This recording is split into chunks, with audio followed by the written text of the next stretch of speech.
Hi guys, welcome back to another video. Today I'll be talking you through how I painted this raven for day 3 of Artober. This was done on stream. As you can see, we have the stream overlay. We have my little Halloween avatar in chat. So bear with me if the quality's not the best. But yeah, this is what we ended up doing for our second Artober stream. I decided to do some more digital art since I had a lot of fun with the black cat for day 2. And so I decided to use Medibang paint again. The only difference was that I used it on my PC this time instead of my iPad, which was a bit of a challenge at first. To be fair, it's still kind of a challenge trying to work out how to do things exactly the same, just because it seems like some of the brush settings are different. Like I can't make my custom brush the way I want it, so we'll see if I can figure out how to make a mixed brush the way I like it. So this time we did not use a mixed brush at all. We just used, I guess, various different watercolor brushes, and I tried to just play around until I found one that worked. Right here, when I started painting, I was not using the right brush. I was like, why does it look so like sharp and it's not blending together? I was not using the right brush. I thought this was the brush that I wanted, but it was not. It was a type of watercolor brush, but not the one that I had been using. So I ended up painting over all of that. While we watched that, let me explain a little bit about the outline. I just wanted to show like what a lot of professional artists do when doing portraits, particularly of animals and like pet portraits and things, where you need a strong resemblance and you want to make sure it's right in the frame and everything like that. So I just did a little bit of an outline and then sort of finished the sketch myself. But for me personally, I hate doing detailed sketches and then painting over them. So my sketches are like bare minimum, and then we render everything out. We figure it all out later. So this is the point where I think I figured out I was using the wrong brush.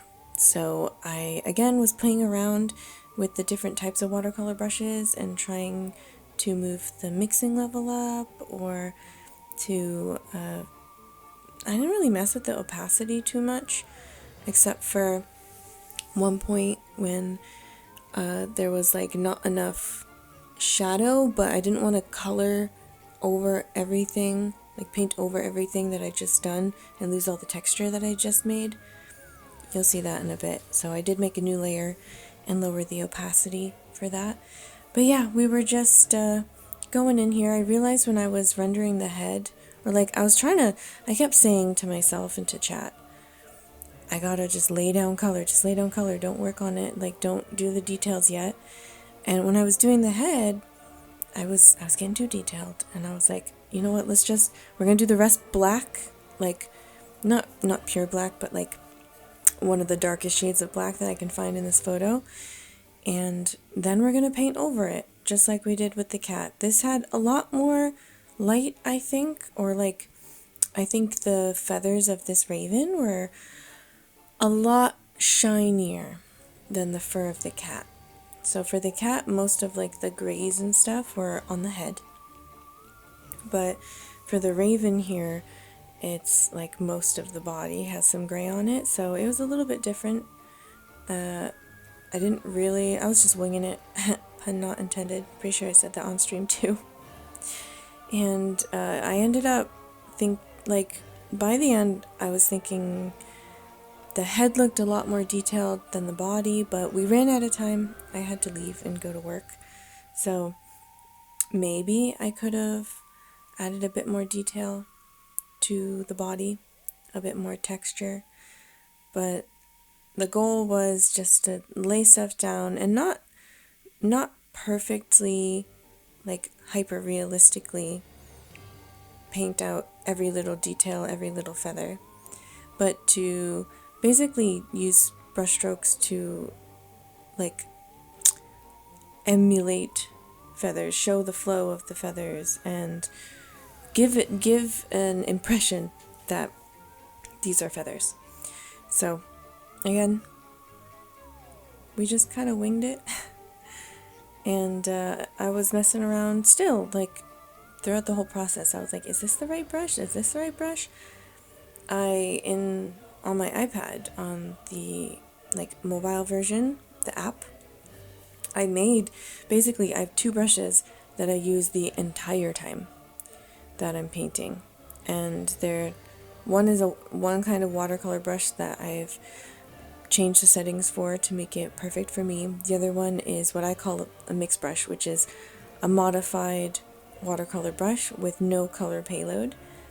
So I don't really know how I could emulate that in this version. If anyone knows how to do like the desktop version, how to change the brushes, like a watercolor brush, to have no load color, like that's what it's called in the settings on the iPad version. It's like you have a slider just like you do opacity and color mixing, but for the PC version there was no load color slider, even though there was for the exact same brush on the mobile version. So I don't really understand. I don't really understand why it would be different, and I don't know how to. Maybe I can import my own brushes? I don't know how. I don't know how, but we made it work, I guess. Could have been better? Sure.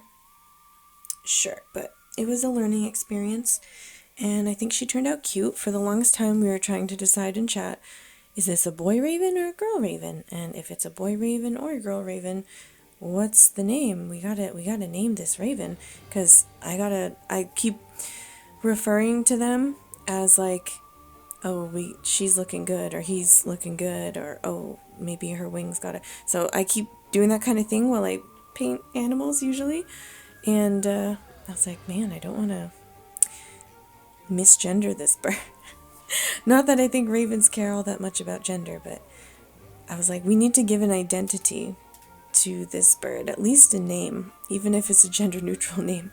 And somehow we got to talking about language and like what is proper language.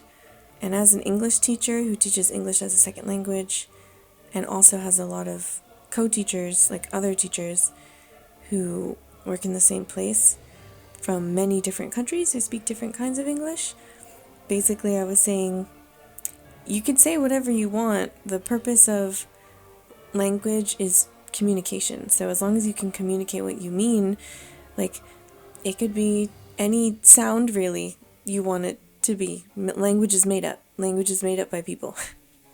So basically I was like, in my new language, guitar means blackbird. So her name ended up being Guitar, and we decided it was a her. I don't know why. I don't know how that came to be, but this is our girl Guitar, the raven, and she's cute. So her name is officially Guitar. I'm not gonna put Guitar the Raven in the title of the video. I think I'm just gonna say a raven, but yeah, maybe I'll make an emote or something for her for streams or for the Discord. So yeah, that's the story behind Guitar. And for the most part, it was pretty smooth sailing, just sort of trying to figure stuff out, but not putting a lot of pressure on myself, especially because I didn't really know what I was doing. On my previous PC, which was a laptop, I literally didn't have enough memory to run Medibang Paint on my PC properly. It was so difficult to paint. It just kept lagging and freezing, and it's not the program's fault. I have like such little memory on that laptop, so that's why I preferred using Fire Alpaca for painting. But I really do love Medibang Paint. I think it's a really fun program, really easy to work with. So usually for PC I go with Fire Alpaca, and then when I'm on my iPad I use Medibang Paint. And I really do like how you can record a time lapse with Medibang Paint. So honestly, I like both programs a lot. I'm just used to using my laptop to paint on PC, so this was a different experience. And then using my iPod, oh my god, iPod, do I even still have it? I do, it's in my kitchen. Oh my god, I have an iPod, I forgot. My iPad, sorry, my iPad, which also doesn't have a lot of memory and it can get quite laggy. So this was actually kind of refreshing to use like a full version of the program, and it didn't really lag at all. But also I wasn't recording a time lapse, so I kind of wish that I was, I don't know, there are pros and cons to the PC version and to the iPad version. And then compared to Fire Alpaca, I think they're both really good programs. They're both free, though I do have the paid version of Medibang Paint. If you use it on iPad, then I mean I don't remember what it looks like on PC, but I was using it initially on iPad, and the free version has a lot of ads, which is necessary, right? If it's a free version, they got to make money somehow. And I also wanted like cloud storage and stuff like that, so I could work. Well, firstly, back up my art because I'm paranoid, which everyone should be paranoid about backing up their art. Please back up your art. But also, I wanted more space, so I have the paid version, and I don't regret it. I very much love it. If Fire Alpaca had a mobile app, 100%, I would be using that on my iPad as well, but they do not. It's for PC only. So maybe next stream we'll try out Fire Alpaca and see how we feel about that and how it compares in terms of like ease of painting and custom brushes and things like that. So I really do like Fire Alpaca's watercolor brush as well. And that's basically how I learned to paint digitally, I guess, like in a painterly style on Fire Alpaca. But like I said, Medibang Paint is also really fun and easy to use. At this point, I was just trying to figure out the background, and it was really frustrating because I didn't have my mix brush, and so I just had to deal with it. So I actually skipped the part where I made a completely different background and I used a smudge brush to try and blend it out.